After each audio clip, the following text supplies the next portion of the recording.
Hare Krishna, Krishna Krishna, Hare Hare, Hare Rama, Rama Rama, Hare Hare.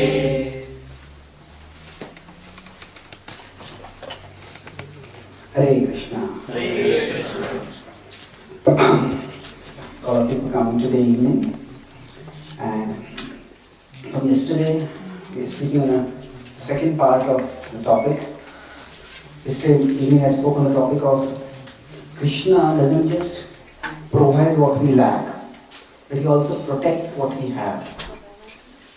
So, how many of you were not there for yesterday's program? That's significant now. Okay. So, I'll do a quick recap, then I'll move forwards. So, I talked about how in the interaction of material life and spiritual life, we can have three distinct visions. That material life needs to be rejected for practicing spiritual life. Or spiritual life is something separate from material life, and that's something we add to our life. So material and spiritual life are complementary. And third is that spiritual life includes our material life, and it leads to redirection of our material life. So rejection, complementation, or redirection. So I talked about how rejection of material life is there are some aspects of our material life which do need to be rejected.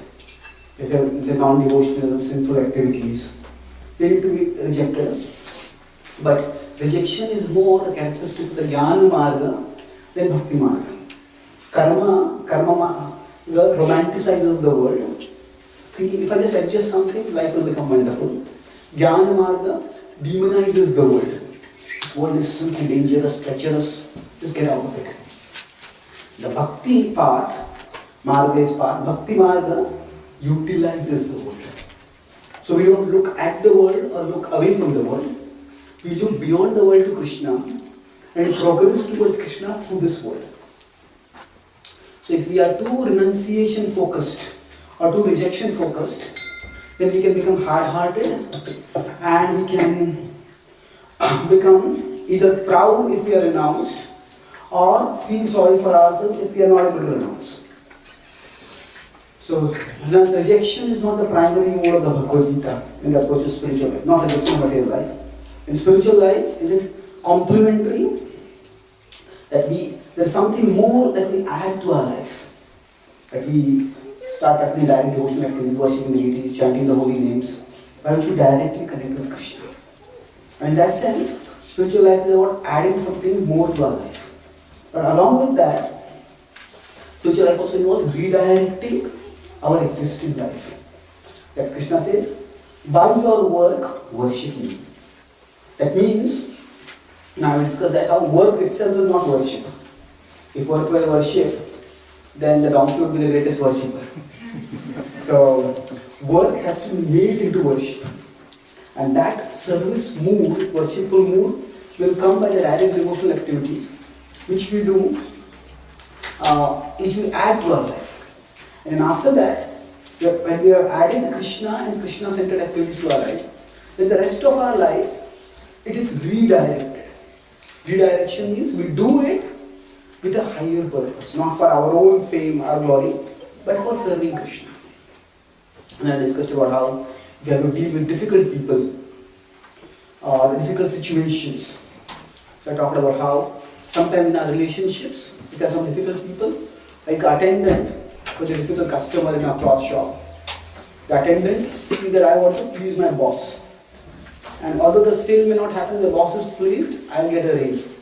I will get promoted. Like that. Sometimes when we have a better when we are Krishna centered, then even in our relationship with others, even if there are some people who are troubling, we don't just, you hurt me, so I hurt you. We think, how best can I serve Krishna?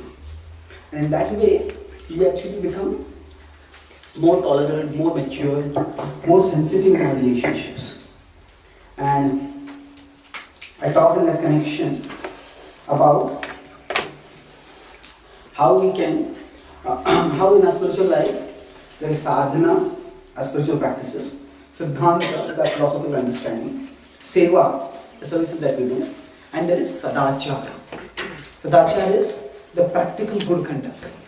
So the world doesn't care what our personal spiritual practices are, what our philosophical understanding is, how much service we are doing in the temple. The world sees how we practically behave.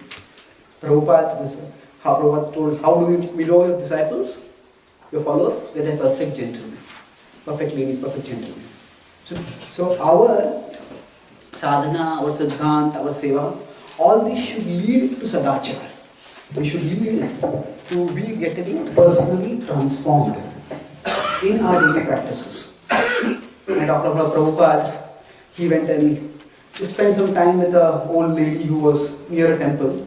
Just talking, old people talk, not trying to preach to her. Just being nice with her. And he said that old people sometimes get lonely. So people need to appreciate us. If you have to share Krishna, they should appreciate us at a human level before they can appreciate us at a spiritual level. So our material life, it becomes improved by our bhakti, not in the sense that we may earn more, but even our material talents, material life relationships, we become more responsible, more resilient, more tolerant. And in that sense, bhakti leads to the all-round blossoming of our life. So today, that was the background. So today I'll continue and I'll speak on this theme that when we are practicing spiritual life, how do we actually increase our sadachara? Krishna protects what we have and provides what we lack. So we say that Krishna protects what we have. So we have particular situations in our life. Say we may be in a particular job, a particular relationship, a particular social group. We may have a particular psychophysical nature. And is it that we have to reject all this and serve Krishna, or we have to work through all this and serve Krishna? There are only two verses in the Bhagavad Gita that Krishna almost repeats. 70 to 80% he repeats. The first talks about spiritual life, and the second talks about harmonious material life. So let's look at these two verses. One is 9.34 and 18.65. 9.34 is Manmana bhav madbhakto madhyaji mam naskuru mame vaishyasi yutvaivam atmanam matparayanaha. So till mame vaishyasi, this verse means that Manmana, always think of me, become my devotee, worship me, offer your homage to me. By doing this, you will come to me. If you are engaged, when you are Atmanam Matparayana, with your whole being, Atma, devoted to me, you will come to me.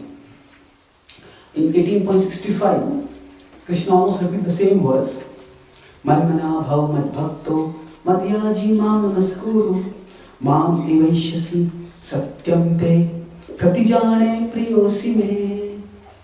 So he says, so first two lines are exactly the same. Mam evaishyasi, third line, that part is the same. But then he says, you will surely come to me. This is the truth. I speak the truth. I declare that I am speaking the truth because you are very dear to me. Priyosi me. So, repetition stresses. Prabhupada also in the second chapter of the Bhagavad Gita purport says that repetition of some point, it helps us and recognize the importance of it. Repetition stresses something, but stress in the repetition also signifies something. So in the first part, what is stressed is, if you do this, in this way with your soul devoted to me, you will come to me. The second part is saying, I assure you, you will come to me. I am speaking the truth. So, to understand this difference in stress, say there is a person who wants to sell some property, and there is a client, potential buyer who comes, and then the seller says, no, okay, if you pay this installment, if you get this clearance, if you do this, then I'll sell you this land. But then, say the seller becomes more anxious. He wants to make sure that the deal is sealed. Seller says, no, if you do this, I guarantee you I'll do this and you'll get this land. You'll get this. So in the first part, Krishna is stressing on what Arjuna needs to do in the 9.34. In 18.65, Krishna is stretching what I will do. So the Acharyas explain that Krishna is so, Vishwanath especially explains that Krishna is so anxious that Arjuna understand and Arjuna choose a wise course of action. That Arjuna adopt the path of bhakti, that Krishna is saying, I will do this. If you just do this, I guarantee you I'll do this. Don't worry. The next verse is Sarvadharma Anparityaja. Just give up everything else, surrender to me, I will protect you. So I'll come back to this series of verses later, towards the end of the class. But right now, so this is one verse where Krishna is talking about devotional service. No, just practice devotional service. But there's another verse which Krishna repeats. I think it is 3.35 and 18.46.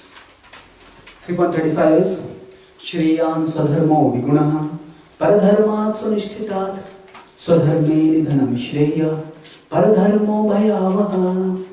He says, Shreyan Swadharmo Viguna, working according to your own nature is far better than working according to someone else's nature. Swadharme Nidhanam Shreya. Even if you are destroyed while doing your own work, that is better than doing somebody else's dharma. Paradharmo Bhayavaha. That, following another's religion is fearful. Or doing another's duty. The dharma actually means duty according to one's nature. The same verse Krishna repeats in I think 18.46-47, that section. There it says, Shreyan Swadharmo Viguna Paradharmat Sunishthitat Swabhavanyatam Karma Kurvan Napnoti Kilvisham. It's better to do your own duty than somebody else's duty, because when you work according to your nature, then Kurvan Napnoti Kilvisham. There will be no sinful contamination by that. So, there it is more of a negative. Even destruction is better. But here is still protection. You will not get in sinful reaction. The stress is work according to your nature. So, in the context of the Bhagavad Gita, it means Krishna is telling Arjuna, don't try to act like a Brahmana. Arjuna is thinking that they are all my relatives. Why should I fight against them? Let me forgive them. Let's live peacefully. So, yes, forgiveness is a good principle to follow when the other person is remorseful or the other person is wanting to at least reform. But the Kauravas were completely unrepentant. They were shameless and they were out on a mission to be as atrocious as possible. And they had shown no sign of remorse or reformation. So Krishna said that we have to, there is a principle of forgiveness and there is a principle of justice. And in this particular place, Krishna tells Arjuna, don't fight to take revenge, but you have to establish justice. And so therefore, you have to establish dharma. You have to establish the moral and spiritual order in society, and for that you have to fight. So Krishna is telling Arjuna, you are a Kshatriya, don't act like a Brahmana. That's not going to work. You will not be able to sustain. So Brahmanas are people who are intellectual, they live in their own world inside. They give spiritual knowledge, but they are not so much people who are social movers and shakers. They will give knowledge, and if somebody takes that knowledge and applies it, that's good. So Brahmanas are expected to be forgiving. Somebody does something wrong, just forgive and move on with your life. But Kshatriyas, if somebody is a ruler of a state, If somebody say, if our house is robbed by someone, and we come to know that they have robbed us, and we go to the police. Come to the police, just forgive them. Na? The police, forgiveness is not supposed to be what the police are going to do. Police are supposed to, police and the legal system, that is meant for justice. So there is a room for forgiveness. But if Arjuna is the part of the Kshatriya order, when it is required, they have to fight. So both from the point of view of social well-being, Arjuna is being told you have to act according to nature. You cannot be forgiving and peace-loving over here. Peace is very valuable. There is no need for unnecessary violence. But pacifism alone is not the supreme virtue.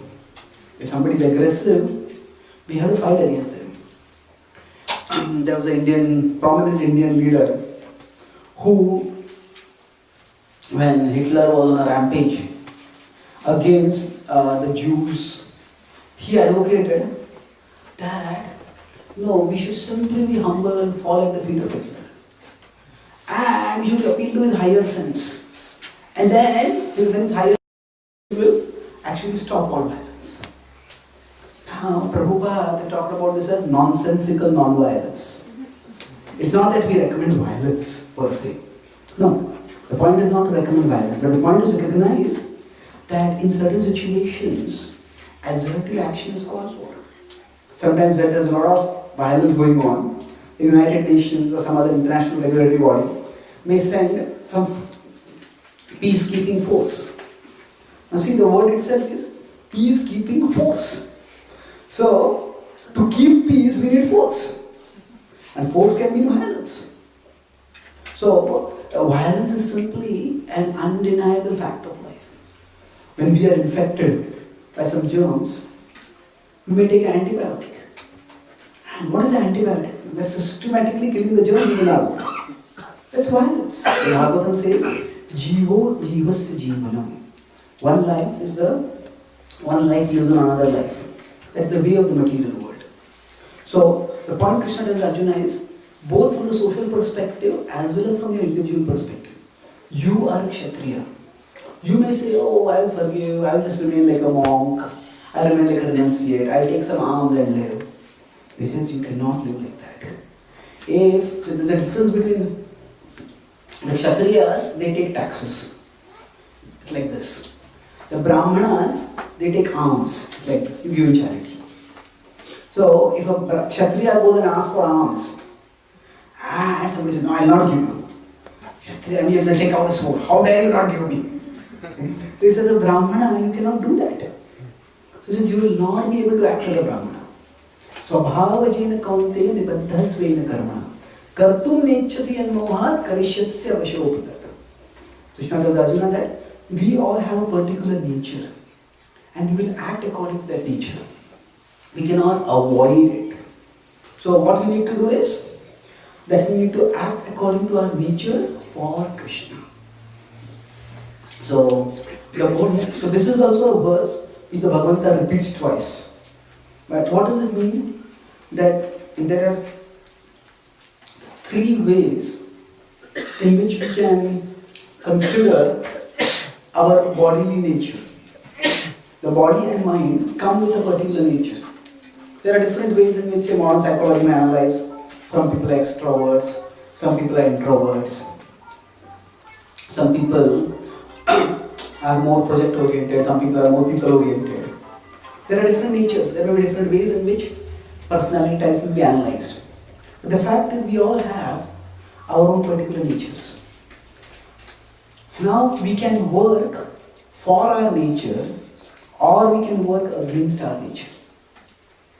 But bhakti is not for our nature or against our nature. We work for Krishna with our nature. Working for our nature means that I am an intellectual and I just be an intellectual. Then even if my intellectual nature can be satisfied in reading and propagating atheism, I'll propagate that also. But then that is not going to take me to Krishna. I have an intellectual nature, I use it to serve Krishna.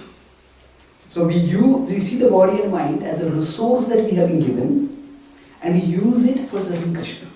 We want to work for the body don't work against the body. We work with the body for Krishna's sake. In modern society, there is an enormous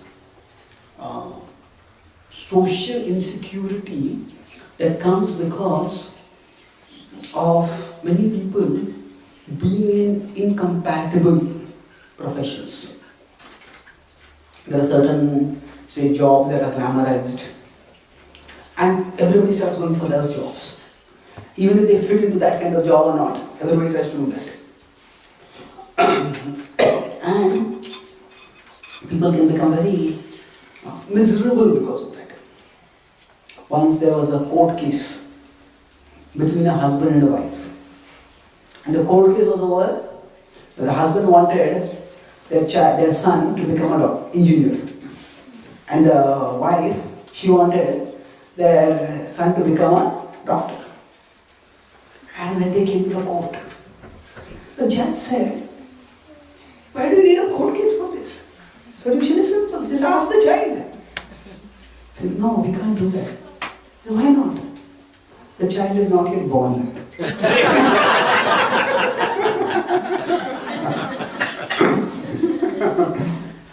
Sometimes the social expectation can be so much that people get pressured to follow a particular mold. And then we try to fit into that mold, and then we try to fit in, and it doesn't work. We just get frustrated. And we feel as if I'm good for nothing, or I'm worthless. Einstein said that it is attributed to Einstein, and he said that if we judge a fish by its ability to climb a tree, the fish will have a lifelong inferiority complex. The fish is made by nature with some different abilities. Now, with respect to different species, this difference is very easy to understand. But with respect to human beings, we all belong to the same species. This difference is not so easy to understand. So, Krishna in the Bhagavad Gita, at one level, he tells us that we are not the body, we are the soul. And that we have to realize that we are the soul. But at the same time, we cannot realize ourselves to be the soul overnight. It requires a lifelong process of purification by which we can realize. We may have some intellectual understanding. We should try to get that. But we have to live lifelong. And how we live lifelong, that will be dependent on whether we are working in harmony with our nature. I answer questions on my website, The Spiritual Scientist. So once one woman, Mataji, she asked a question. She said that since my childhood, I used to suffer from a lot of fear. I used to have fear attacks, panic attacks. And I started practicing bhakti, and of course, I found that chanting Hare Krishna and understanding the Bhagavad Gita helped me to decrease my fear substantially. I was taking medication, I stopped taking the medication. But then, one day I heard a class, that whole class was about how death can come at any moment. We may be walking along the road and a vehicle may run over us. We may be alone in our house and we may get a heart attack. We may be sitting and the roof may cave in on us. The whole class was about various ways in which we may die at any moment. Just from that time onwards, my paranoia just shot back. And then I went to the doctor, and the doctor told me, hearing classes like this is psychologically damaging for you. Don't hear classes like this. She said that, no, I believe Bhagavad Gita is a sacred book. How can hearing the Bhagavad Gita be psychologically damaging? So what is going on? So what should I do? So I explained that actually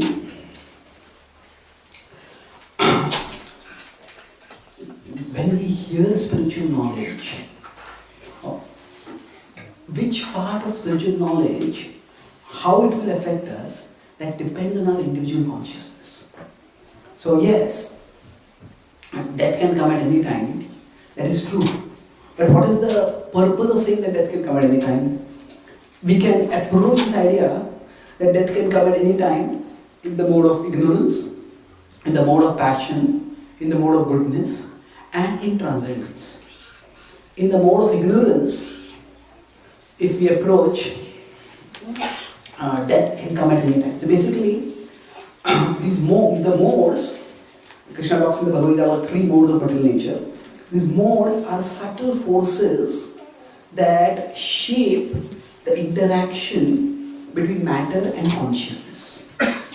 The subtle forces which shape how our consciousness perceives and responds to various material things.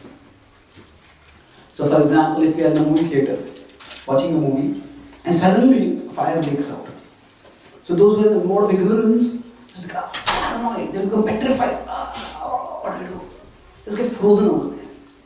Most people are in the mode of passion, they will just run to the nearest exit. And many times, when some dangerous things happen, like this, say fire breaking out, the casualties are not so much because of the fire, but because of the stampede that happens when people are trying to flee from there. So people just rush towards the door, run out. A person who is in the mode of goodness, oh, fire is here. There's an extinguisher over there.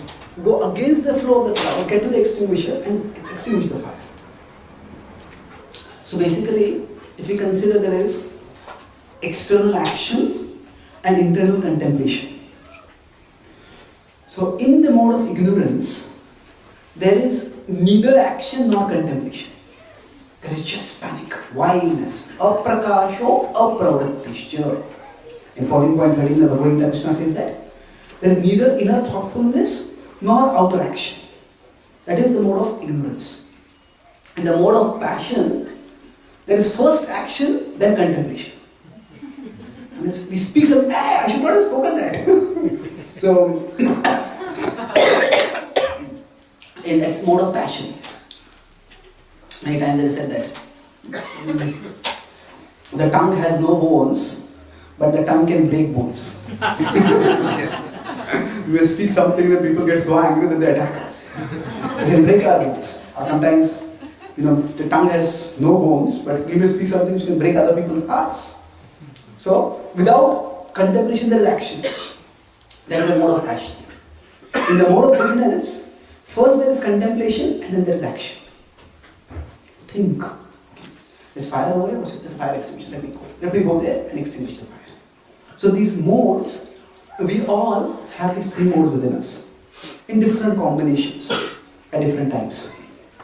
We have a particular defining mode, and that shapes our response. So if I am in the mode of ignorance prominently,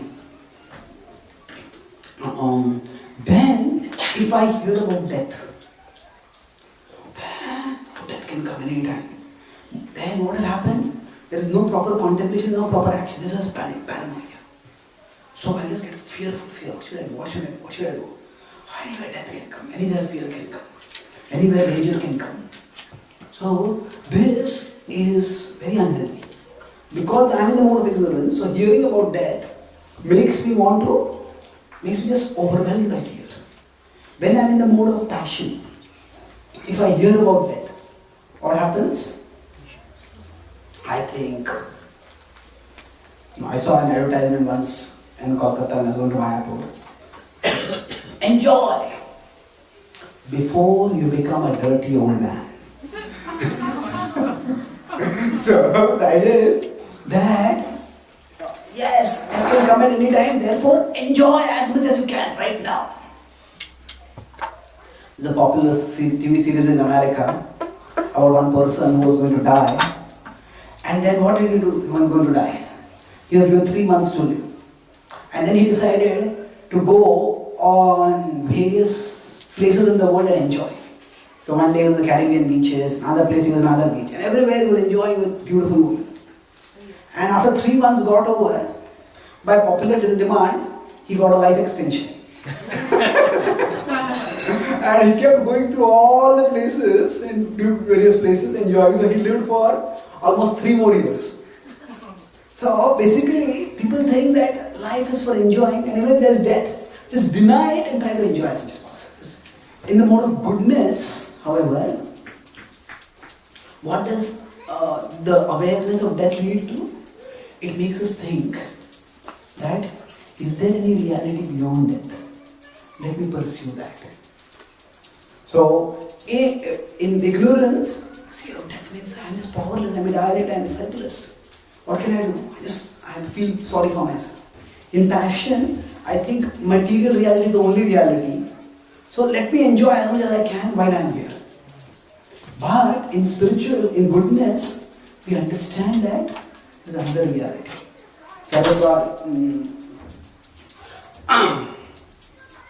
Sarvabhuteshu yenaikam bhavam avyikshate avibhaktam vibhakteshu tadjnanam nityasatvikam. In the mode of goodness, we see that there is an imperishable spiritual reality that is present in all living beings. So, when I have spiritual knowledge, then the reminder of death makes me explore spirituality more forcefully. So it's like, say, if I have a 2-story building, house, and if I know a flood is going to come, and the flood water starts rising, then I may normally just live on the ground level. But then, when I see the flood water coming, then I rise to the first level. I may think, I have to climb up the stairs, go to the first level. Who will do that? Just forget it. I want to be here. I'm comfortable here. But when the water level starts rising, that forces me to rise to the spiritual level. So similarly, in the mode of goodness, when we understand that death is going to come, that makes us rise to the spiritual level. So, in transcendence, actually we see death as Krishna coming to bring us closer to Him. The Mrityu Sarvaharashchana, it says. Death I am the destroyer of everything. But then Krishna says, come and see. It is I who come as time, it is I who come as death. So for a devotee, Vishwanath Chakravarti Thakur gives the example. His essential point is that at death, we don't leave home. At death, we go home. Not our home, this is a temporary residence place. And with Krishna is our eternal home, so we go home. So he gives the example that if a girl who is living at her parents' place, she has had a courtship with a boy for a good amount of time, she knows the boy, and her marriage is there. Then, although at one level she's sad that I'm going to leave my parents and my siblings, brothers, sisters, but she's eager and looking forward to go to her lover's place. Similarly, it says that for a devotee who has, he said that bhakti is like a lifelong courtship. We are trying to develop a relationship with Krishna throughout our life. And at the time of death, he compares to marriage. So when we die, we go to Krishna. So a devotee sees death as Krishna coming to take us towards Him.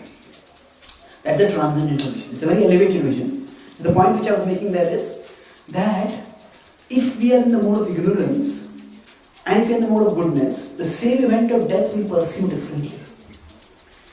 So the purpose of the Bhagavad Gita is to help us to fix the mind on Krishna and to become devoted to Krishna. And for the audience who is in the mode of goodness, for them, the reminder of death can serve as a prod to urgently and intensely practice bhakti. But for somebody who is in the mode of ignorance, who is largely influenced by the mode of ignorance, the hearing about death can cause paranoia. So it is not that the knowledge of the Bhagavad Gita is psychologically damaging. It is rather that all of us, in our own particular ways, are psychologically damaged. And sometimes some aspects of the spiritual knowledge may trigger our wounds. So it's like, say, normally when we do security checks, they ask, do you have any sensitive spots on your body? So normally just touching the body will not cause pain. When somebody has sensitive spot, causes pain. So like that, by our own past upbringing, past experiences, we may have some sensitive spots. So if that is the case, then we have to be careful. When I hear about Krishna, if hearing about death is causing me too much gloom, causing too much pessimism, too much paranoia, I am not here about it. Let me hear about Krishna, his attractiveness, his sweetness, and let me inspire myself in the practice of bhakti. So, the point of this whole example was that we have to work with our nature. So if I have a nature which is very fearful, then if I work for my nature, that means I will not hear about anything which will in any way cause me fear. Then I just give up the Bhagavad Gita and go away, and I'll hear just some mundane romance books about happily ever after.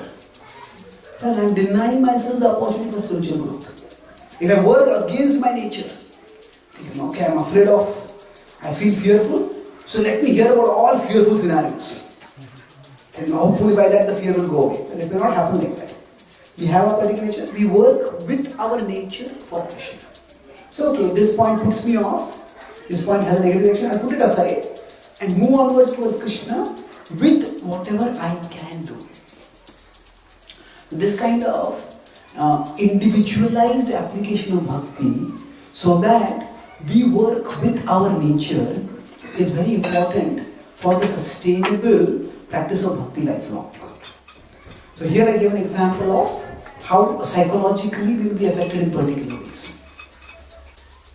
Similarly, we all have our particular talents, particular interests, and we all work according to those talents and interests. The principle of bhakti is that the principle of when Krishna says work according to your nature for my sake, the principle there is that we have, say, our circle of interests, and there is the circle of bhakti. We find out where is an intersection, and we situate ourselves in that and serve Krishna accordingly. So sometimes we separate, this is spiritual, this is material. And now I want to be spiritual, I want to reject everything material.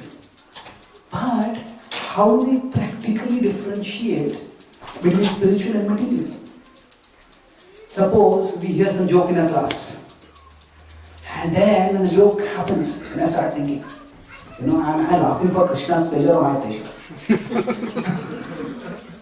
We don't have to get into paralysis like that. If it's a joke, it's in a class about Krishna, just laugh.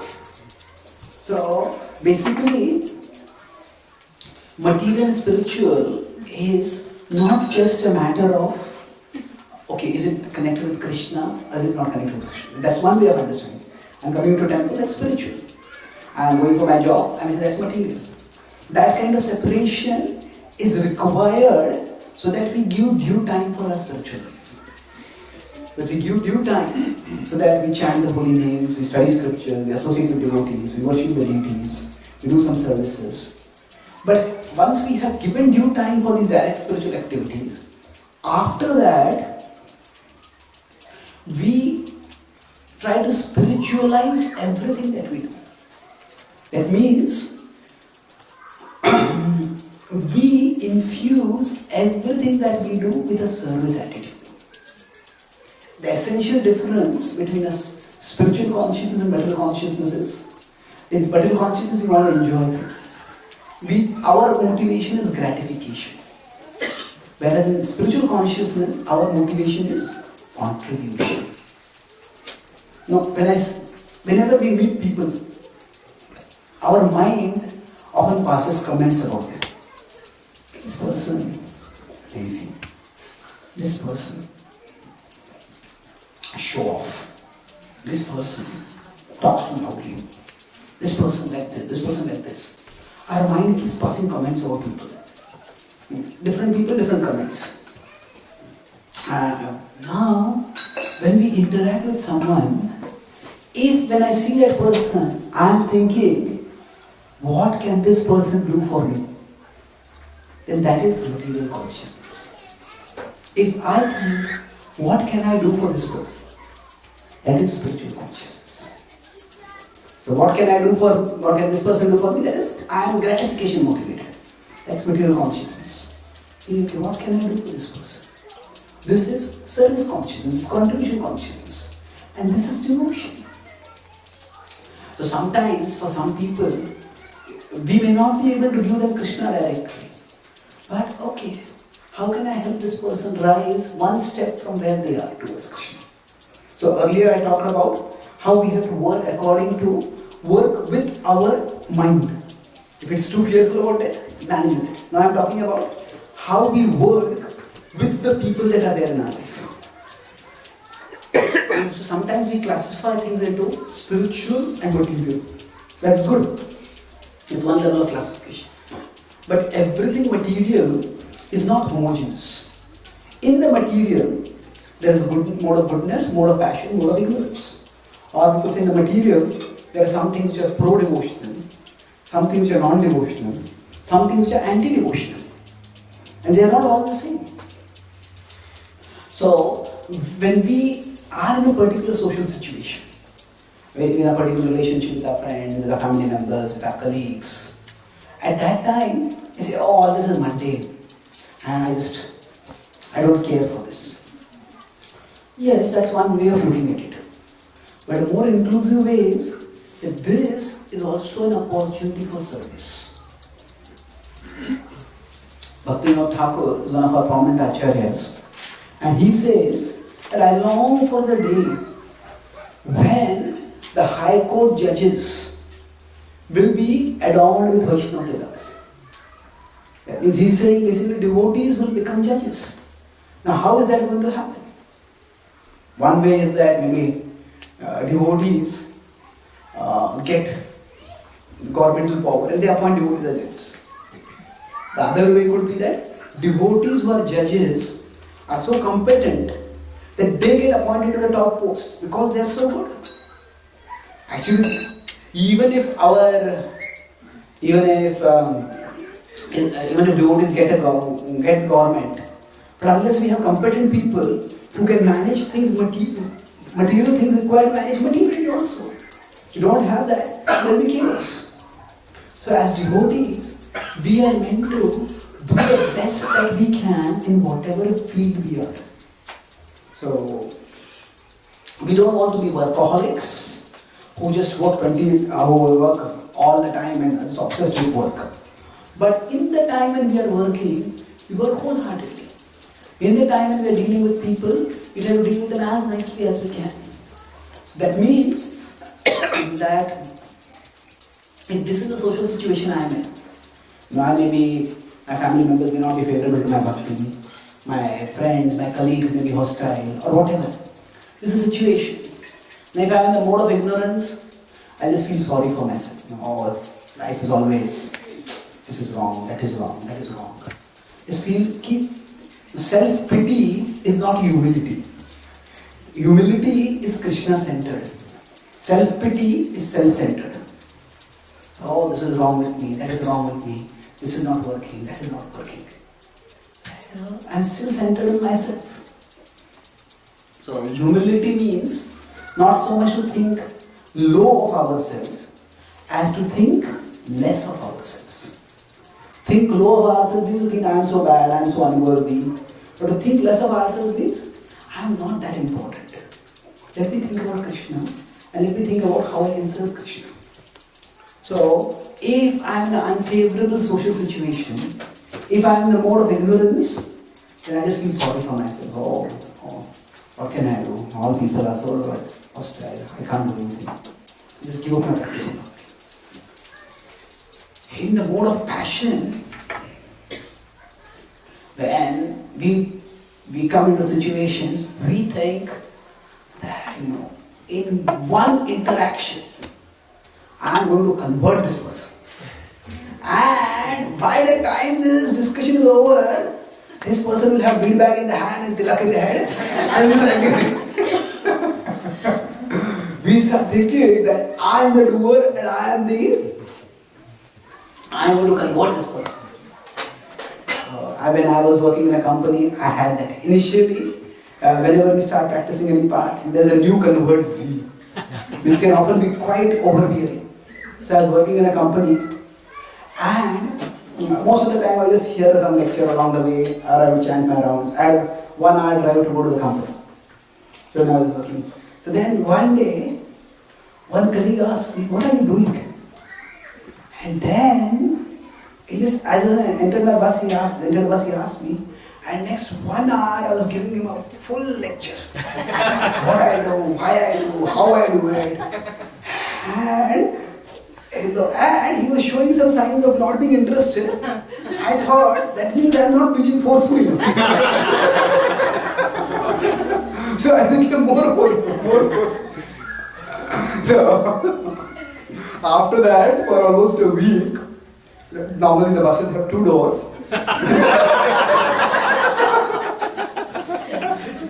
So, that colleague, he would enter to the road, peek around, and see if I was nearby, he would enter to the other door and see somewhere else. So then just last year when I was in America, I met him, and he's a professor in a college in America. So then I apologized to him for being so overbearing. So, so sometimes we, when we're in the mood of passion, we feel, no, I know the truth, everybody else is an illusion, and I'm going to enlighten them. And if others are not able to get enlightened, that means they are demons. So we become, when we are in the mood of passion, we become extremely judgmental. We start thinking that this is the right thing, and if anybody is not accepting it, that means they are bad. But it's not necessary that they are bad. It's that different people are at different levels in their spiritual evolution. Spiritual growth is a multi-lifetime process. And in our own lifetime, if we see, it's unlikely that just one session changed us. We kept meeting devotees repeatedly, we had different interactions. And it is not just what experiences we have when we are meeting devotees, but it's also other experiences we have had in our life which make us more receptive to what we hear from devotees. So there is a lot that goes on to make a person receptive for Krishna. Srila Prabhupada himself, in his famous song Markine Bhagavad Dharma, in his preaching the Bhagavatam, there he says that Krishna Alankrita Koribara Khamata Tamar. He says, "My dear Lord, I cannot speak this message. I cannot make them understand. Ki bhave bujala tara mujhe se ye rasa. Eta kripa koro Prabhu kori nije pashu." He says, I cannot make them understand the Lord, but you can do it. So please make my word understandable.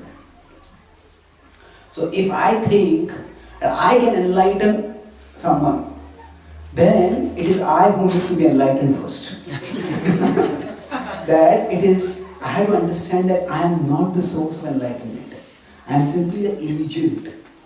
And Krishna is present in their heart. It is Krishna who will actually help them to understand.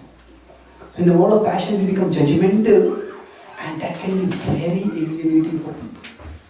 Because we have a certain set of values.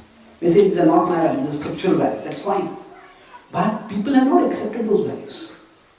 So, when people, according to values which they have not accepted, it's unfair to them. So we have to understand where they are and help them rise one step upwards. How can they just come one step closer to Krishna? So in the mode of passion, in our social interactions, we simply want to convert others and take the glory of having converted people. And if that doesn't work out, we demonize them. And when we become judgmental like this, we alienate a lot of people. Because people don't get to experience Krishna Bhakti, they just get one interaction. And one interaction is so judgmental, so fanatical, so insensitive. So we have to see that it is I who am in the mode of passion. So what happens, the philosophy sometimes becomes a weapon in our ego battle with others. I am better than you, and this is the philosophy of opposing this. But sometimes even in our relationships, if we start using philosophy or philosophical standards as weapons, then our relationship, our spirituality is meant to make us more understanding, not more judgmental. What do you mean by more understanding? That means that we understand it. Just as I have my mind and senses, and I know how difficult it is to control my mind and senses. Yes, for that person is struggling against something, that may be very easy for me to control. But that doesn't mean everything is easy for me to control. Say somebody is eating meat, and says you are a meat eater, and your body is like a graveyard. I can speak all sorts of crazy things, and I think I'm being a strong preacher. I'm not being a strong preacher, I'm simply being a strong alienator. And alienating people like that. So, but then, I may have difficulty, I may be attached to sweets. And yes, sweets is not sinful. The point is not sinful or not. The point is that everybody has to struggle with controlling their mind and senses. For me, the struggle will be with respect to sweets. For somebody else, it will be with respect to meat. So rather than judging people from our standards, it's so easy for me. Why is it so difficult for you? No, it may not just be in the matter of sense control, it may be in the matter of understanding. I will say, God exists, it's so obvious. Why is it not so obvious for you? Are you dumb? No. He said they are coming from a different level of consciousness. So just as there will be some concepts which are very difficult for us to understand, although they may be very easy for some senior devotees to understand. So similarly from their level, that concept may be very difficult to understand. So we have to actually understand that the same mind and senses that are stopping me from appreciating some aspect of the Bhagavatam, the same mind and senses are stopping this person from appreciating the existence of God. So if we see that we are all actually obstructed in our understanding and growth by our mind and senses. How specifically they obstruct, that will vary. But when we see this way, then we see that we all are on the same sides in the battle. It's not that we are on opposite sides. It's not that I am enlightened and this person is illusion and I am enlightened. I am also vulnerable to my mind and senses. They are also vulnerable to their mind and senses.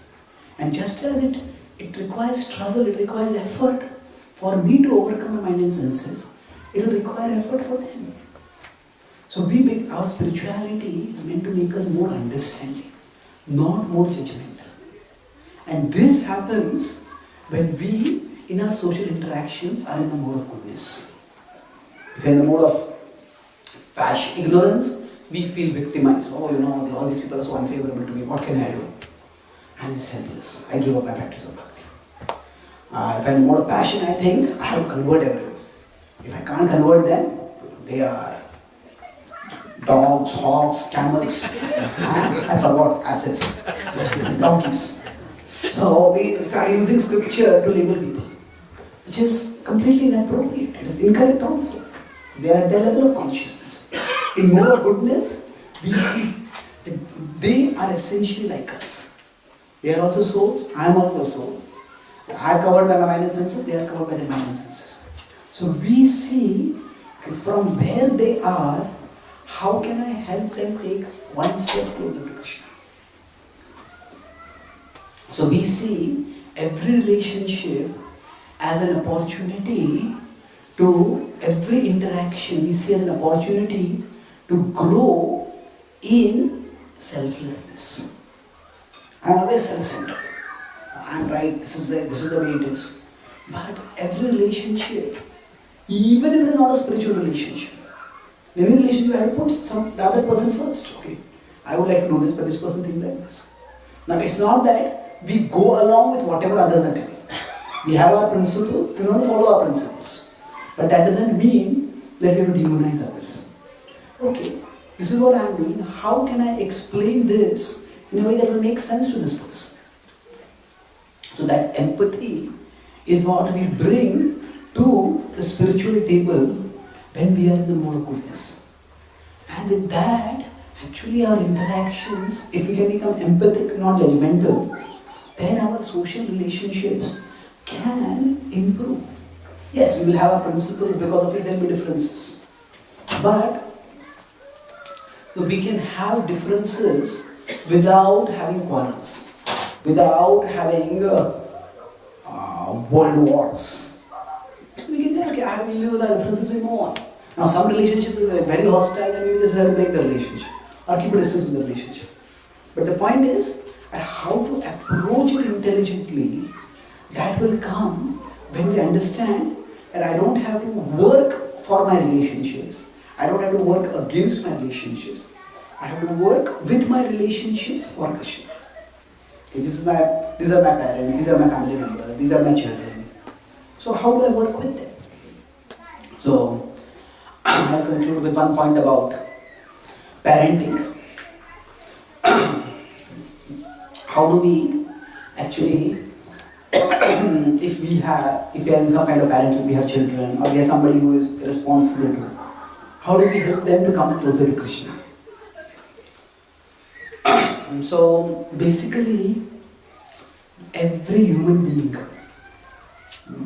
their heart is like a door with the key with a latch that can be opened only from inside. We cannot change anyone. It is they who have to choose to change. A person convinced against his will is of the same opinion still. An example we can give about how much we can push people to do something. Suppose somebody is trying to start a car and the car doesn't start. Then, does this happen here also in India? When the car doesn't start, they call some other people to please push the car. Does this happen here?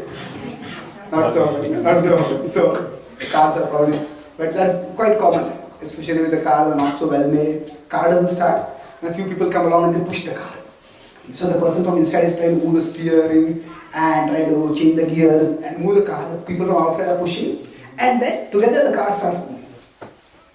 Now suppose the people from outside are pushing and the person inside has gone to sleep. Then the people outside will say, why should I keep pushing? Or worse still, the people from outside are pushing and the person inside is pressing the brake. Then you say, forget it, I won't push now. That's the intelligent thing. So similarly, when we want to help people come closer to Krishna, sometimes we have to push their car. Please come to this program, it's one reminder, two reminders, you may send. But then, if they show no interest at all, if we are pushing the car but inside they want to sleep, or they're just pressing the brake. Sometimes people say no, we can also, after 2-3 times they can come to know.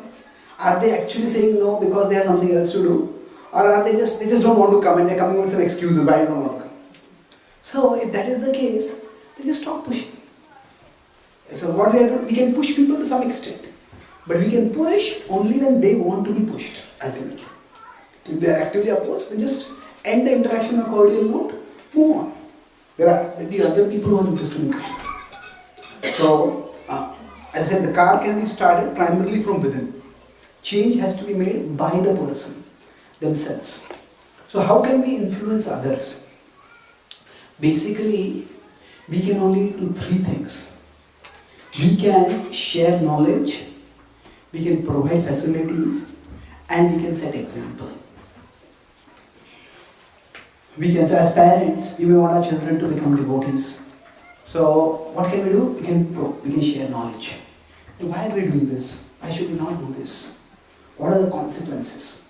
Okay, doing this will lead to this. The children may say, oh, I want to drink, I want to take drugs. But we tell them, what are the consequences of this? Show them. Not a judgmental, but objectively. So we can provide knowledge. Now, along with that, we need to create or provide facilities. So, if children come to a temple, we may hear classes, but you can't expect children to hear classes which are meant for adults. There had to be some special programs for them, some Sunday school, some dramas, some verse recitation, singing, whatever way they can be engaged. And this principle, I'm using it for children, but this applies to everyone. We can create facilities. In my early days, I asked one of our leaders, how do I make my parents into devotees? So, Maharaj replied that by letting anyone except you preach to them. Basically, our parents have often seen other small children growing up. They say, who are you to give me spiritual knowledge? It will be quite difficult for them to accept it. So we may have to maybe place them in people who are their age group, some are devotees, create facilities. And the last is set an example. Set an example means when the parents want children to become devotees, it's not just the example that the parents come to the temple. Many times you see parents come to a temple and bow down, the child looks here, there, what are my parents doing? They also bow down. They see what the parents are doing. It is not just setting an example in terms of practicing bhakti, but also the children feel, actually my parents, they're such nice parents, they're taking care of me so nicely. And they're devotees, therefore I want to become devotee. So basically, for getting anyone to Krishna, we can only do these three things. We can share knowledge, provide facilities, and set example. And if we are doing these three things, that is all in our control. We have done our part. And then it's between them and Krishna. So if others don't know about Krishna, that is our problem. If others don't choose Krishna, that is their problem. That is between them and Krishna. Krishna will guide them in due course. So what we need to do is that in the mode of goodness, we understand what is in my control, what is not in my control. And with that, when we function, then we don't get overwhelmed when things are not working our way. So it's the same point of work, not work against our nature, work for our nature, but work for Krishna with our nature. So same way, work for Krishna with our social situations. Sometimes some people may not become devotees, in our relationships, but still they may still actually, by trying to help them come closer to Krishna, that may force us to actually become more pure, more humble, more sensitive, more tolerant, more understanding. And that is also a growth in bhakti. It's not directly growth in bhakti, but if while dealing with others, we have to control our mind, we have to control our senses. When somebody just behaves in a very provocative way, I control myself. That control of my mind and senses, that will help me in my practice of bhakti also. So in that sense, spiritual advancement is not just in terms of external devotional activities. Sometimes some people may not become devotees, but still just their presence may inspire us or force us, in a way, positive sense, to actually become more trained in controlling our mind and senses, by which that helps us to become devotees. So in the mode of goodness, we can see positively. So the last point I'll say is, in our whatever overall situations come in our life, right? We all will face different situations. Sometimes a financial situation, sometimes it may be health situation, where we face difficulties. So we don't work for the situation, we don't work against the situation, we work for Krishna with the situation. What does this mean? As I said, that in every situation, there is something in our control and something out of our control. So to the extent, in the mode of ignorance, what happens is, we underestimate how much we can control. And we feel, oh, everything is going wrong, we feel powerless. In the mode of passion, we overestimate how much is in my control. And then we get frustrated, why things are not working. In the mode of goodness, we understand, okay, this much is my control, this is not in my control. And we see, the best way to understand this is that living life is like playing a tennis match. In tennis, sometimes the player is serving and sometimes the player is returning. Now when the player is returning, say, at that time the player doesn't have much control. Wherever the server is going to hit the ball, that's where the player has to put the bat and get the ball back in play. The ball comes on the body, somehow get the ball. If the ball comes on the backhand, it will come on the forehand. Wherever it comes, just get the ball in the play. Now if I am returning and at that time expect, I want to play on the forehand. And I swing on the forehand, the ball comes on the backhand. I just miss everything. So no, when I am returning, my level of control is limited. But that does not mean I am powerless. I still can get the ball back in play. There are many players who became champions primarily based on their returning skills. So sometimes in our life, our degree of freedom is limited. We are like in a position of returning. If we, just because we can't control things the way we want them to, that doesn't mean nothing is in our control. There are some things in our control. We focus on that and work with that. And after some time, we are serving. So then at that time, we have to take initiative. Okay, this player's backhand is weak, so I will serve on the backhand. Or this person can't respond when the ball comes on the body, so let me serve on the body. So that time we take initiative and we make decisions, we make choices. Sometimes in life, we are serving. And at that time we become passive. No, then we lose the opportunity. So for example, say when I am giving a class, at that time I am serving. I decide what topic I am going to speak on. I decide how I am going to structure the talk. Now, soon after this, there will be question answers. So at that time, I will be receiving. I don't know what question who is going to ask. So I have to answer the best that I can at that time. So like that, in every situation that we are in, sometimes we are serving and sometimes we are returning. So a lot of problems come in our life when we don't match our expectations with the reality. When I expect the freedom of serving while I am returning, I get frustrated. Nothing works according to my plan. And when I have the reactiveness of returning while I am serving, then again things won't work. So in life, sometimes situations will allow us more freedom. Sometimes situations will allow us less freedom. So as devotees, what we do is that whatever control we have, we use it to the fullest capacity for serving Krishna. And whatever control we don't have, we just depend on Krishna. Krishna, you take care of this. So in bhakti, that there is dependence on Krishna and there is diligence for Krishna. So for the things that are not in our control, we depend on Krishna. Krishna, you take care of those things. For the things that are in our control, is diligence for Krishna. So we don't work for our situations, we don't work against our situations. Okay, my health is spoiled now. I wanted to go for this yatra, I want to go for this retreat. But just before I went there, I was supposed to go there, I got a flu. And I'm on the bed now. So now that means, I wanted to serve, but now it's my returning time. I can't do much.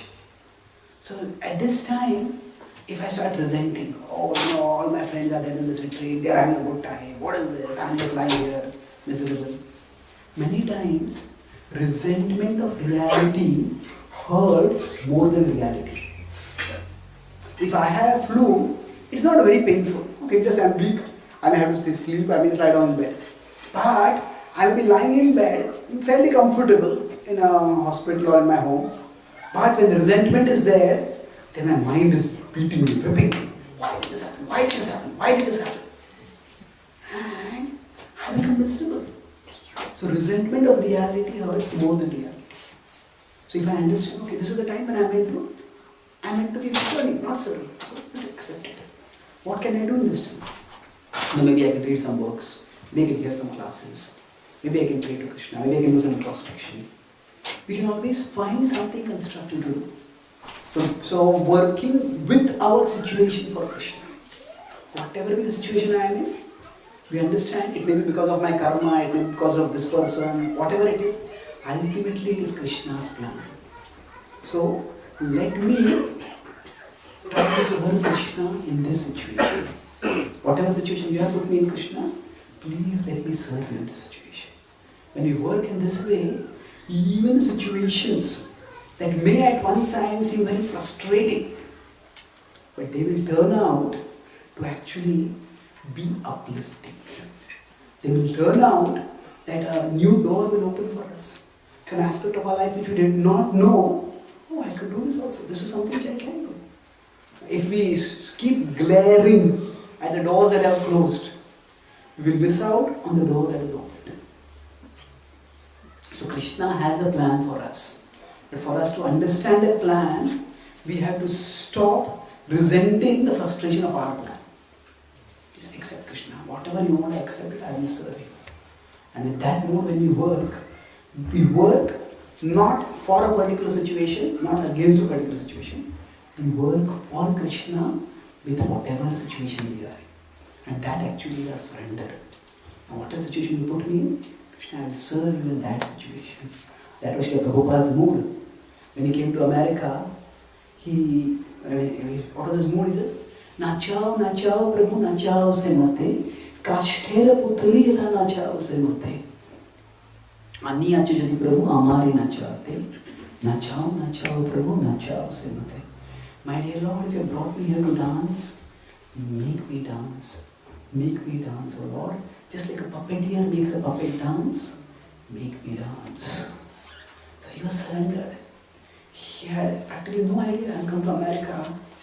I don't even know whether I'll get vegetarian food over there or not. I don't know what kind of people live over there.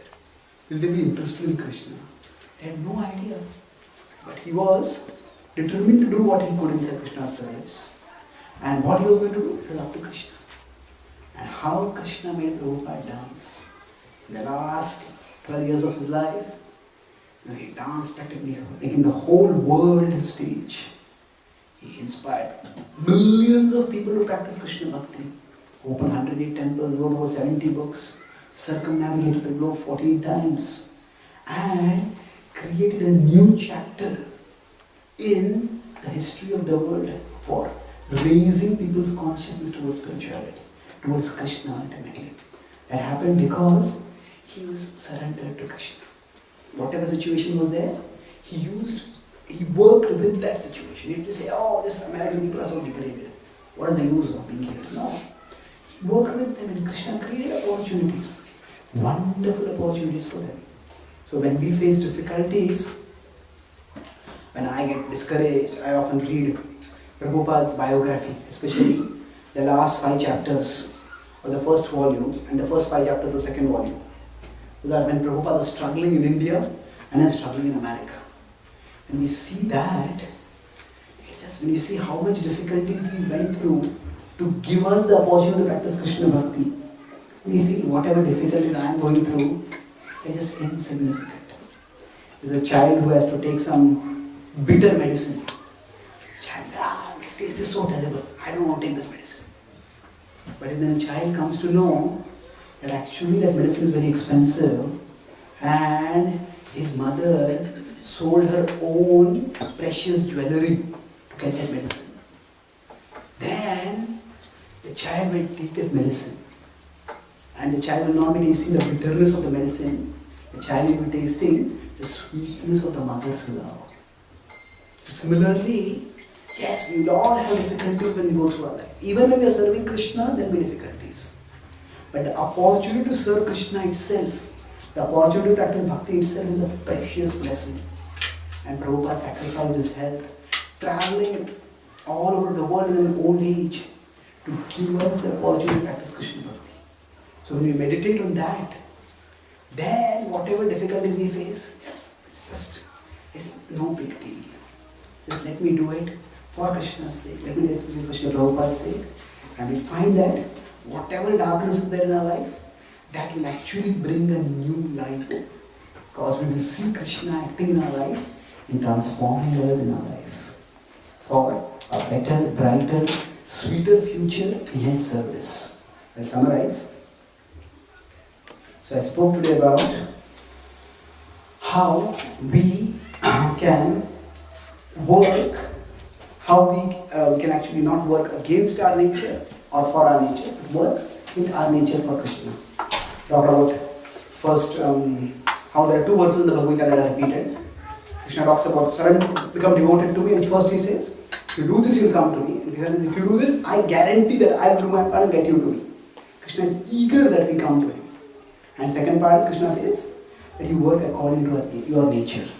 So I talked elaborately about how Arjuna as a Kshatriya had to fight, because for maintaining social order, sometimes the Kshatriyas had to take assertive action.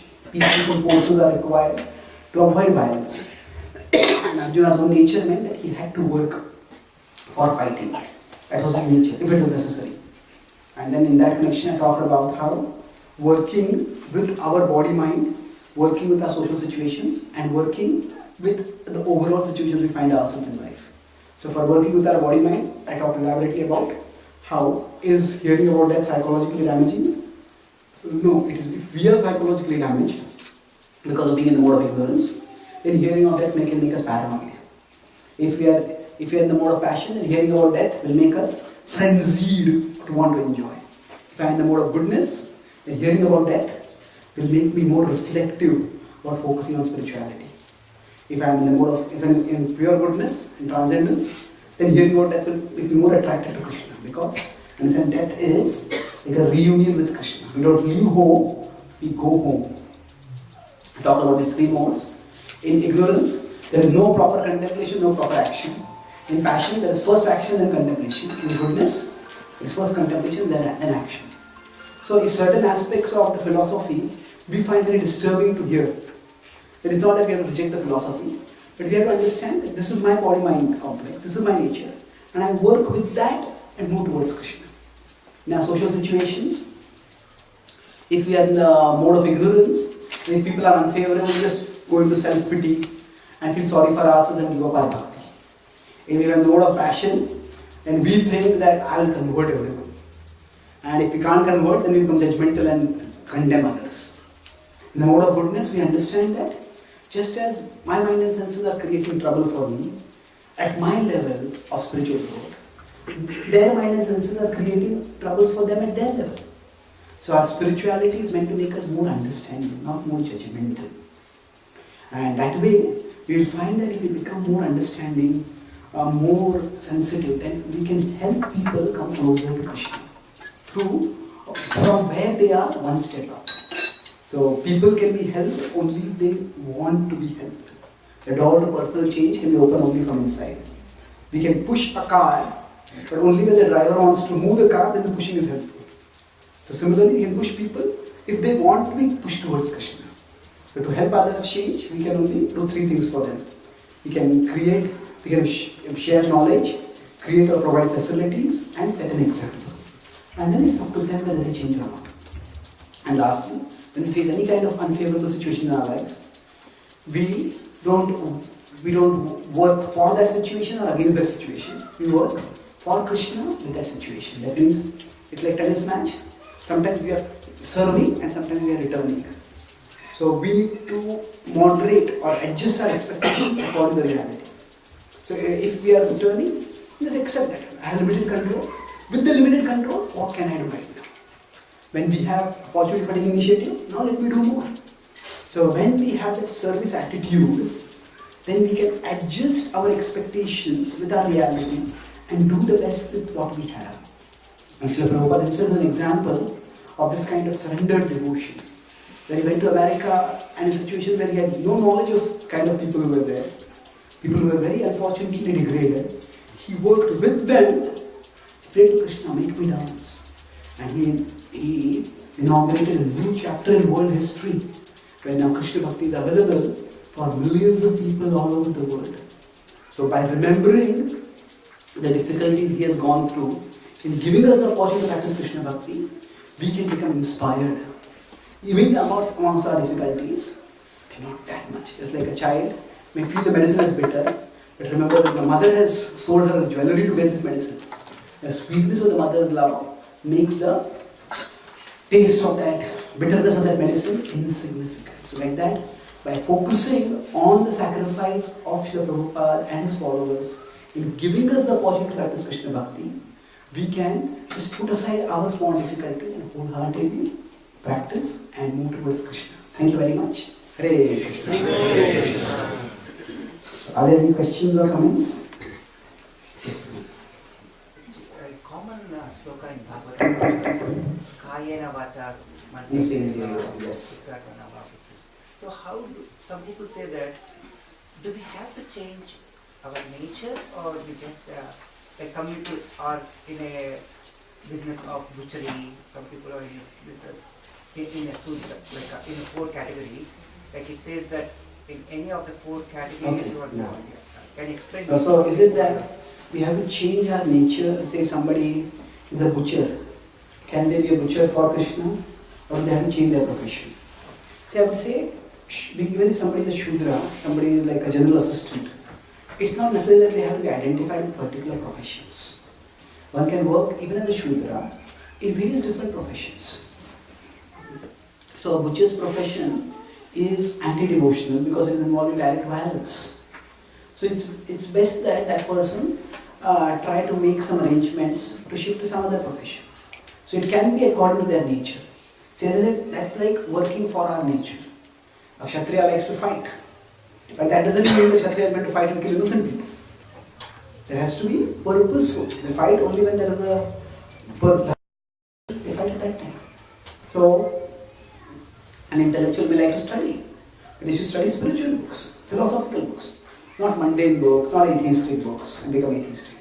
So, we don't have to change our nature, but we do have to harmonize our nature with principles of Krishna Bhakti. So, if somebody is of nature where they would like to do some activities which are of the Shudra profession, that's their nature, then they can find within the Shudra vocation what are the things they can do which are not anti-devotional, which are pro-devotional. So yes, if something is involving breaking of the 4 regulatory principles, then that is anti-devotional. That needs to be given up. But that doesn't mean that the nature itself has to be given up. Within our nature, we can find out something which is less anti-devotional, more pro-devotional, and practice that. Okay? Thank you. Any other questions? Yes. What he just said is that ignorance is underestimate and passion is overestimate, and then we have to work with the goodness to say. Just take an example of that. I think maybe Prabhupada, if I'm not wrong, Prabhupada also mentioned about it. One salesman, he goes, the manager sends him to the one place, they go and sell the shoes. And he comes and says, oh no, okay. Nobody puts on the shoes, so there's no point of selling it. Okay. But he sends another salesman, and he goes there and says, oh, send the 2 trucks of shoes, because nobody puts on shoes. I'll make them wear the shoes. So the passion is there. Passion is there. But his actions, what he uses is, in the mode of goodness, and achieves that passion. Yeah. So is still an overestimate? Or? Okay, I got your question. So if we are ambitious, is that overestimation? So if we say Prabhupada, who could be more ambitious than Prabhupada? Normally, if you see how people's life's ambitions work, when somebody is just a growing up child, they think, I am going to become the wealthiest person in the country. As they keep growing up, they think, okay, I want to become a very wealthy person.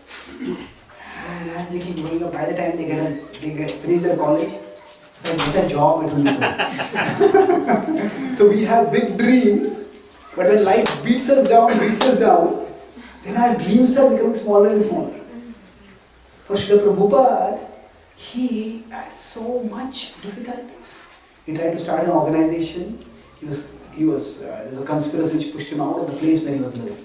He tried to distribute back to Godhead magazine. People were not interested. He tried to work with his god brothers. They had very parochial vision. He couldn't work with him. Didn't let him preach. Practically everything that he did was not successful.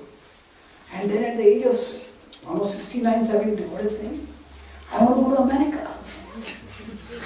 So, the Suti Moraji, that lady who sponsored his trip to America, she's told and says, my Swamiji, my secretaries are saying, if you go there, you will die. He says, you are so old, America is so cold. So Prabhupada told her, nothing is going to happen. I want to fulfill my spiritual master's mission. So Prabhupada was extremely ambitious. But that ambition was for Krishna, and more importantly, that ambition was coupled with tangible, practical action. When we say over-expectation, passion leads to over-expectation, if that is not coupled with any action. If I'll do this, I do that, but practically I'm not doing anything, then it's a problem. So it's like, if I have a capacity to lift 10 kg weight right now, and I think, oh, I'm going to lift 50 kg weight. If I lift 50 kg, I'll get crushed. But that doesn't mean I can never lift 50 kg. I may have to do workouts regularly.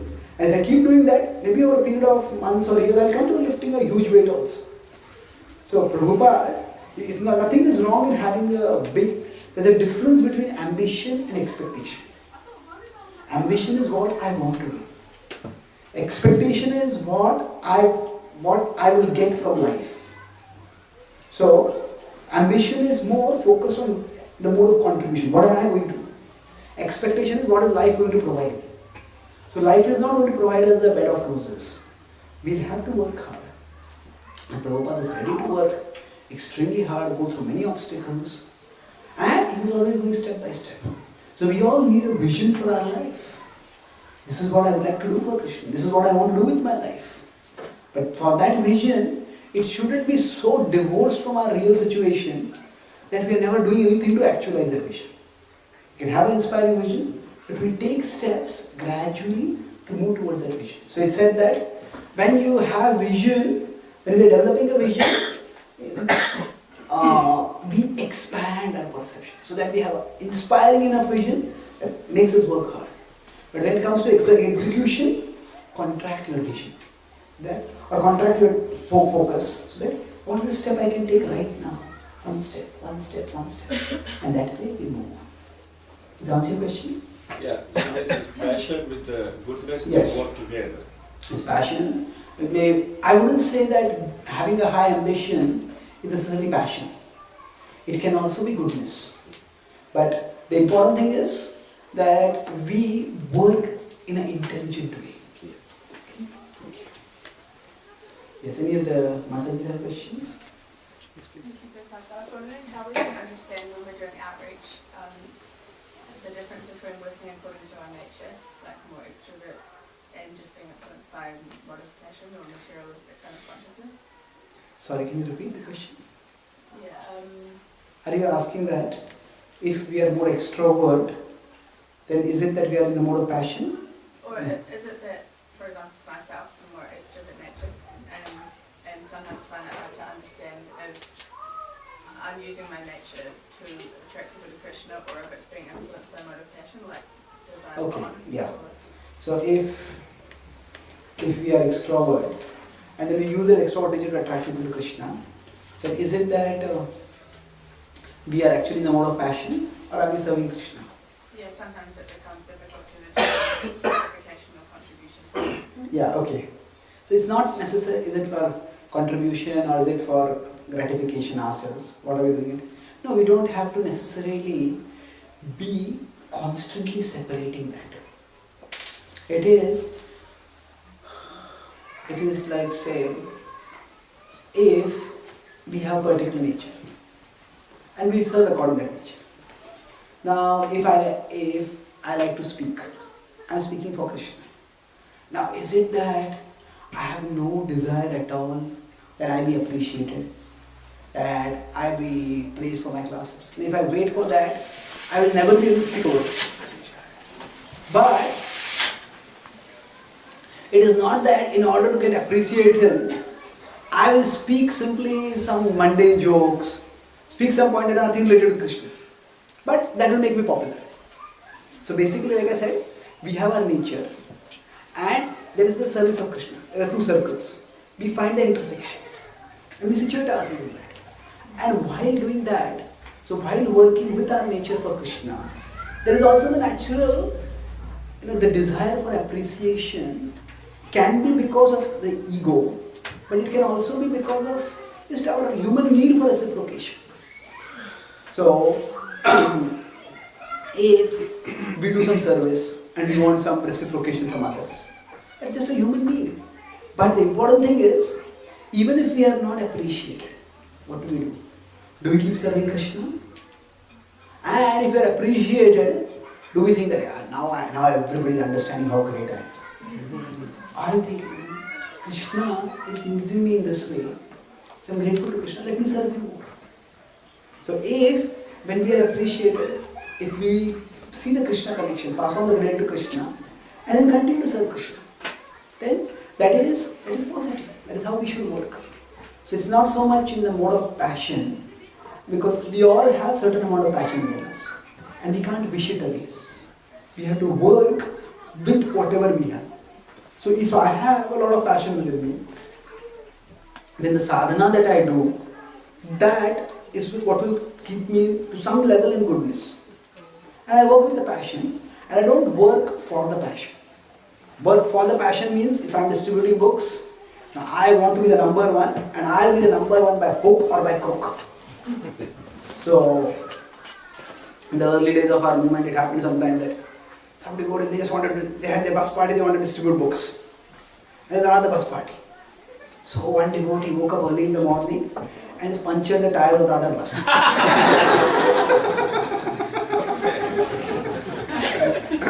So, this is destructive competition.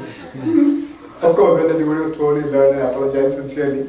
But the thing is, at that time, he just didn't see things in proper perspective. So, we can use our passion in Krishna service, but when our passion starts making us do something which is against the principles of dharma, then we stop. Krishna says, dharma aviruddho bhuteshu kamosmi bhartasya. Kama can refer to lust or sexual desire, but kama can refer even to desire in general. So it's not that we are not meant to have desires, or it's not that we are not meant to have ambitions. But ambition should not go against the dharma. So when ambition makes us go against ethics, then that ambition becomes greedy. Then that ambition becomes destructive. So if that ambition is according to the principles of dharma, and that inspires me to serve more, then that's positive. And gradually, as we keep serving enthusiastically, in passion, whatever it is, we use passion for serving Krishna, then as we become purified more and more, we will be that vigorous only, but we'll do it more and more in goodness. That means, initially, say if we are distributing books, now we just be concerned, okay, how many books are distributed? But over a period of time, we will start, okay, what kind of people did I meet? Who was very interested? How did I talk with them? Now, how can I learn to talk better with them? Not just so that I can distribute more books, but so that I can become a better representative of Krishna. We'll become more reflective, more introspective. And that will happen gradually by purification.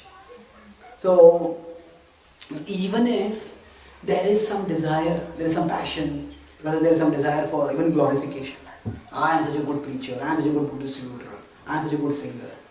Even if that is there, what we need to do is keep serving Krishna. Once one devotee was playing kirtan, playing mridanga and singing kirtan very nicely. And Prabhupada had come to that temple. And Prabhupada came by him and said, your kirtan is very nice. And then he thought this is an opportunity for me to share my heart with Prabhupada. He said, so he spoke, Prabhupada, but sometimes I feel proud. And Prabhupada just patted him on the back. What's wrong with that?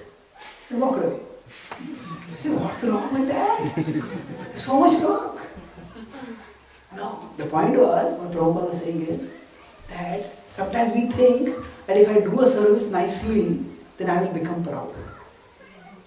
But to think like that means I am already proud. How? Because I am thinking that right now I am not proud, in future I will become proud. To think like that is itself at one level pride. So it's not that we don't have pride within our hearts. Just like to take another example, say lust. It's not that we all have some amount of lust in our hearts. And when there is a particular object that provokes us, that lust may come out. But it's not that that object is making us lusty. It is that object simply triggering the lust, what is there inside us. So similarly, pride is there within us. But maybe right now, I do not have any reason to express my pride. I am proud, but I have not done anything which is worthy of praise. So I am not expressing it. So it's not that I will do some wonderful service and become proud. Rather, when I do that service, I'll get some reason to express my pride. But the important point is here is, what can I do? The pride is already there in my heart. In my heart, if I say that I will not do any service, I will not do any special service because I become proud. And all that is going to happen is, when somebody else does some special service, my pride will come off in an ugly way as envy. Oh, this devotee does so much good distribution, it's such wonderful. No, but have you seen how much he eats? So, we will find some way to cast aspersions on that person. So the cure for pride is not suppression of talent. The cure for pride is purification of intent. Suppression of talent means I don't do my service because I feel that I'll become proud. No, then the pride will come off as envy. But instead, what I do is I keep serving Krishna.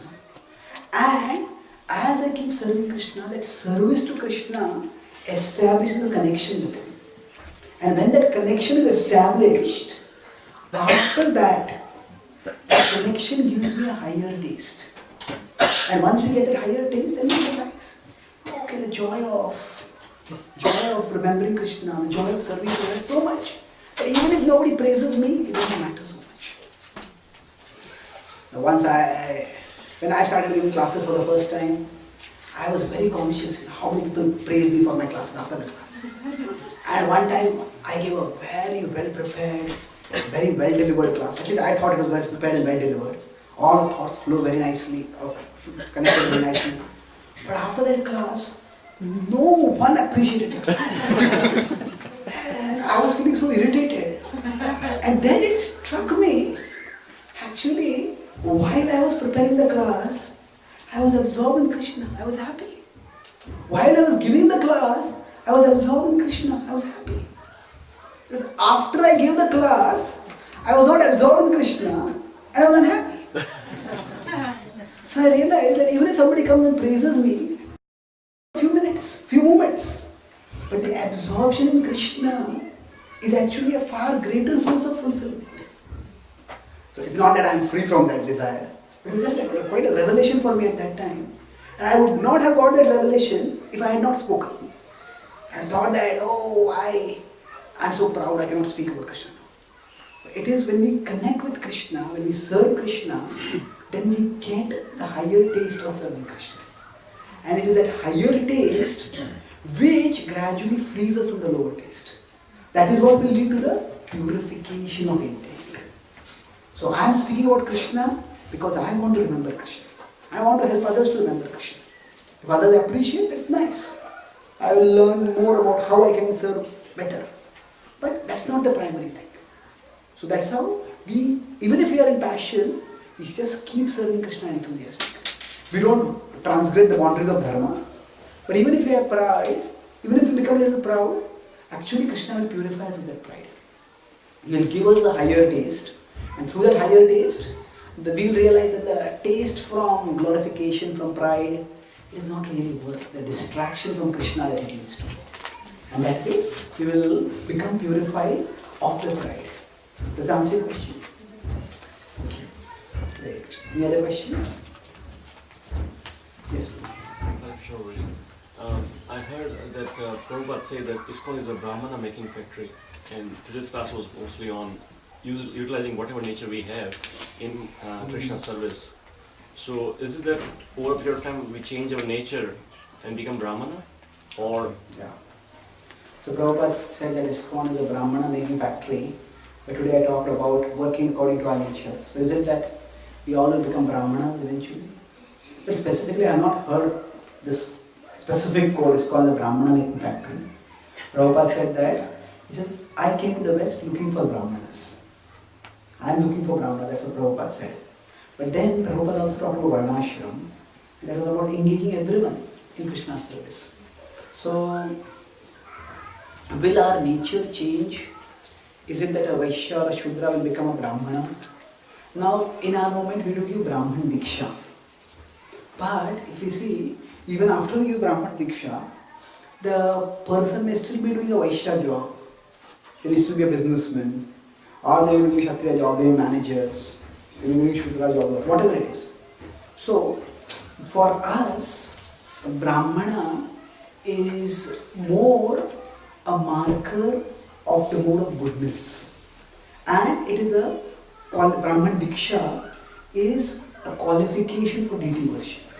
Because traditionally many Indians felt that, many Indian, especially Indian Brahmanas, they feel that only those who are Brahmanas can worship the deities. So Prabhupada said, we give Brahman Diksha. Not just Prabhupada, previous acharyas have also done that, Bhakti Thakur also did that. The point is that it's not so much that when we become Brahmanas, when we get Brahman Diksha, it's not that all of us are going to be engaged in Brahmanical activities only. So it is more of a Brahmanical level of goodness. It's even a Vaishya business can be done with greater goodness or lesser goodness. Some people can do business so that they just exploit others. So nowadays there is this whole movement called conscious capitalism.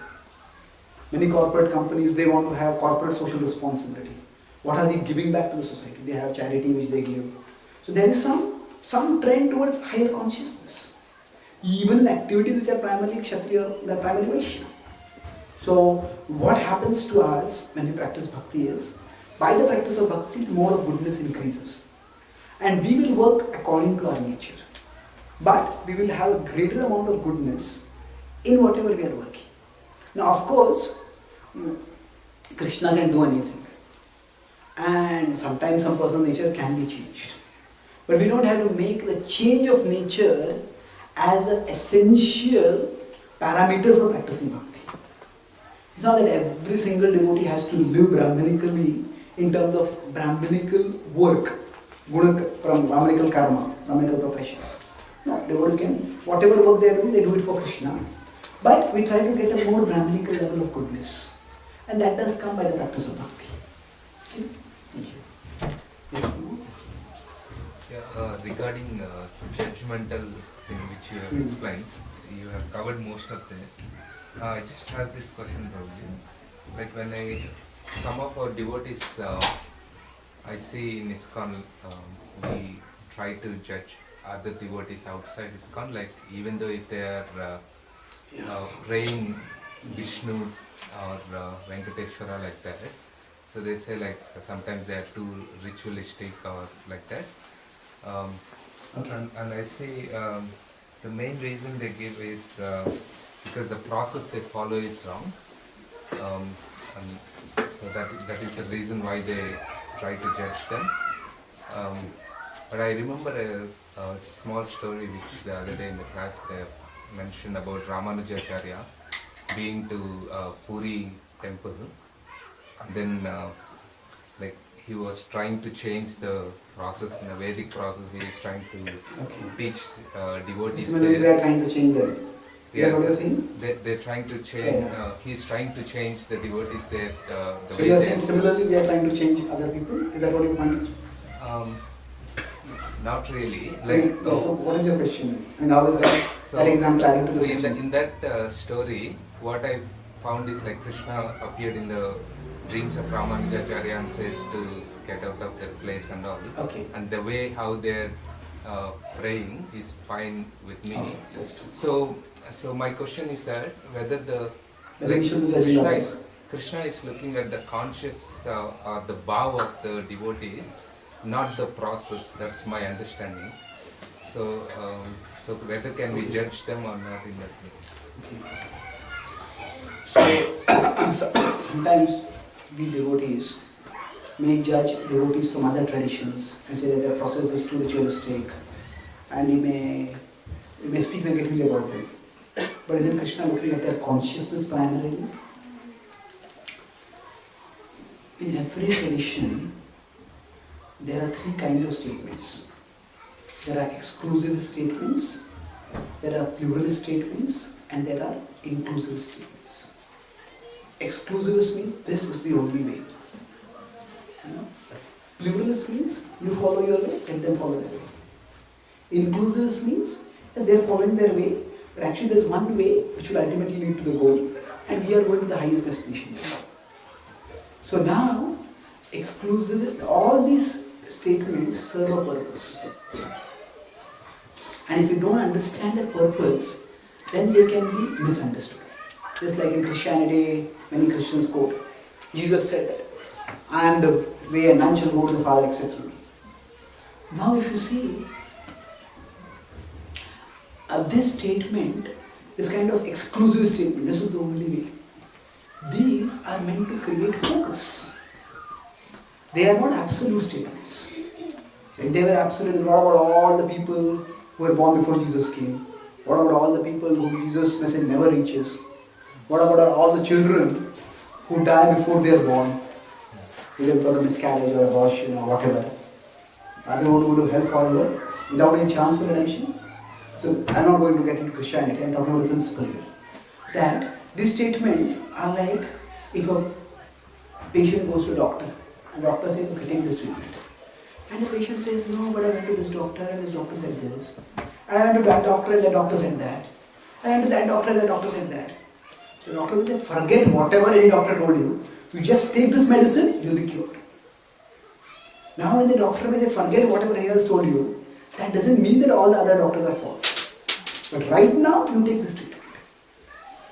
So with that same intent, every tradition will have some exclusive statements. And our Bhakti tradition, also Gaudiya Vaishnava tradition, ISKCON also has some exclusive statements. This is the way, just follow this and do like Krishna. Now the exclusive statements, if we divorce them from the purpose, then they will appear fanatical. But this doesn't mean that all other paths are wrong. Bhaktivinoda Thakur, we have his famous statement which we use for interfaith. He says, if we go to a place of worship of some other religious tradition, what should we do? We should stand there in a mode of respectful worship. Say that, here my Lord is being worshipped in a form different from what I am familiar with.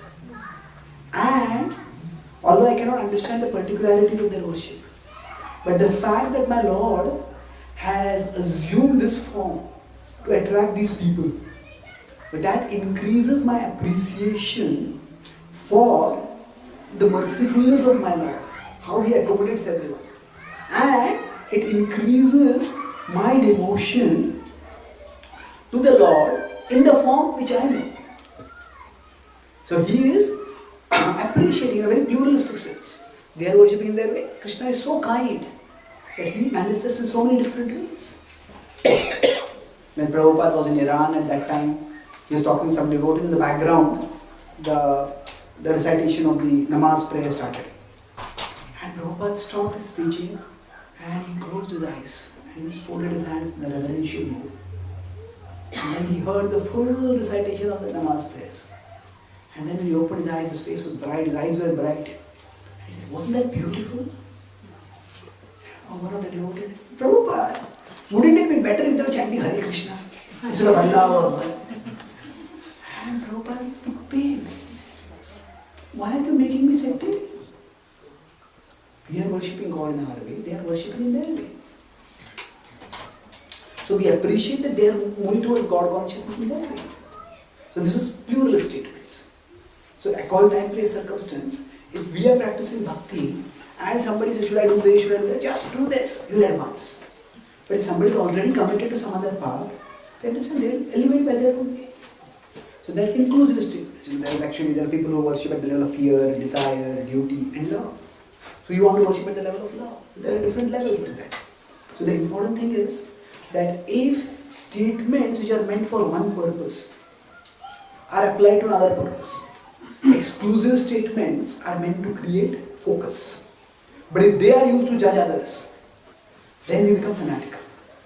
Pluralist statements are meant to encourage tolerance and respect among different religions. But suppose in that hypothetically, when this situation was going on, if that devotee had said, Prabhupada, this Allah Akbar, namaz prayers, please you so much. Should I start chanting that? Well, no, you chant Hare Krishna. You don't have to chant that. So the point here is that every statement has a purpose. So with respect to other Vaishnava traditions, they are worshipping Lord Vishnu, and quite often those traditions are very ancient and they have been worshipping the Lord for many, many centuries, and we respect that. Now, if certain statements are made, we have to see the context. So, for example, Prabhupada was a little critical that, say, in some temples in India, there's a phenomenal amount of wealth which they have, but they don't use it for broadcasting Krishna's message. They just use it for maybe building more structures or for some other purposes. They say, no, all this wealth, it's Krishna's money, should be used to share Krishna's message. So that is a valid point. So we can, in an objective sense, observe certain limitations in what somebody is practicing. But that doesn't mean we have to condemn them.